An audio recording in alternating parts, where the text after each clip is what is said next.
दहशतगर्द तो वो है जिन्होंने इस मुल्क की फौजी तनसीबात पे भी हमले किए हैं, सिविल तनसीबात पे भी हमले किए। दहशतगर्द तो वो है जो पाकिस्तान को जो है ना क्या कहते हैं वो इस अंदाज से जैसे कहते हैं मुआशी तबाही लेकर आए। इसमें पूरी सियासी क़यादत के ऊपर मेरे कायद पीडीएम के तौर पे सरबराह के तौर पे न होते तो शायद इतनी कामयाबी न हो सकती जो अब मिली। मेरे दोस्तों, वल फज़्लु मा शहिदत बिहिल आदा।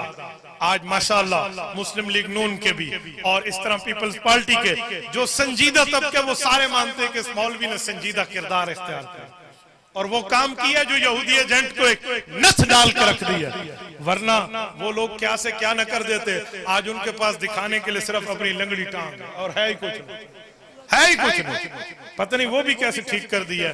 वो लंगड़ी टांग यहाँ 6 महीने से लेकर बैठा हुआ, हमारी रेंजर ने 2 घंटे में ठीक कर दिया।